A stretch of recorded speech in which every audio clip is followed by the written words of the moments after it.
నరదృష్టి. నరుడు దృష్టికి నల్లరాయి అయినా పగులుతుంది అని అంటారు. నరదృష్టి వల్ల ఎన్నో ఇబ్బందులు ఎదుర్కోవాల్సి వస్తుంది.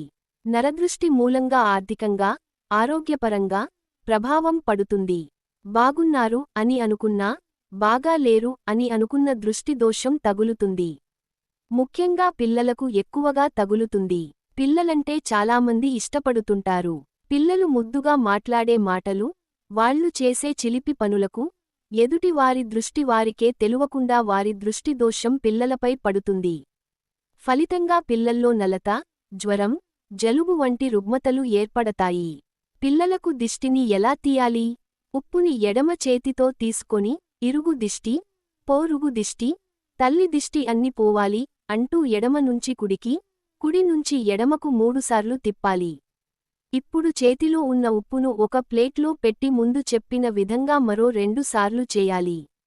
తర్వాత నీటితో పిల్లల కళ్లను తుడిచి, దిష్టి తీసిన ఉప్పును ఎవరు తొక్కని చోట వేయాలి.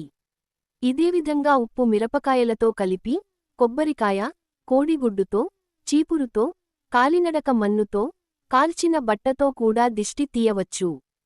కంటి దృష్టి లోపాలు తొలగిపోవాలంటే బుగ్గపై కాటుక పెట్టాలి. అన్నం తినకుండా మారం చేస్తే కంటి దృష్టి పడి ఉంటుందని భావించాలి. దీనికి రాళ్ల ఉప్పుతో దిష్టి తీయాలి. ఆపై ఆ ఉప్పును నీళ్లల్లో కలిపేయాలి. 5 ఏళ్లు దాటిన పిల్లలకు అన్నం వార్చి, పసుపు, కుంకుమతో కలిపి వాటితో దిష్టి తీయాలి. ముఖ్యంగా కర్పూరంతో దిష్టి తీయాలి. అప్పుడప్పుడు పిల్లల కింద పడితే కర్పూరాన్ని పళ్ళెంలోకి తీసుకొని పిల్లల చుట్టూ 3 సార్లు తిప్పి పక్కన తీసేయాలి. కర్పూరం కరిగేటట్లు కంటి దృష్టి కూడా కరిగిపోతుందని విశ్వాసం. నరుడి కంటి దృష్టితో చిన్నారులు నానా రకాలు ఇబ్బందులు ఎదుర్కొంటారని ఆధ్యాత్మిక పండితులు చెబుతున్నారు. నరదృష్టి కారణంగా వచ్చే ఇబ్బందులను దూరం చేసుకోవాలంటే పిల్లలకు దిష్టి తీయాలి. కర్పూరంతో చేస్తే ఇంకా మేలు ఉంటుందని వారు సూచిస్తున్నారు. అలాగే దేవుని వద్ద వెలిగించిన వత్తులను దాచిపెట్టుకొని, పిల్లలకు నలతగా ఉన్నప్పుడు కొన్ని వత్తులు చేతితో తీసుకొని వారి చుట్టూ 3 సార్లు తిప్పిన తర్వాత వాటిని కాల్చివేయాలి.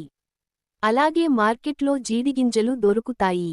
వాటిని తెచ్చి పిల్లలు బాగా ఇబ్బంది పడ్డప్పుడు ఒకటి తీసుకుని వారి చుట్టూ 3 సార్లు తిప్పి దాన్ని కాల్చాలి. పిల్లలకు దృష్టిదోషం కలుగకుండా, కలిగిన దృష్టిదోషము పోవుటకు విభూతి చేతిలో పట్టుకుని ఈ క్రింది శ్లోకములు చదివి ధారణ చేయించాలి.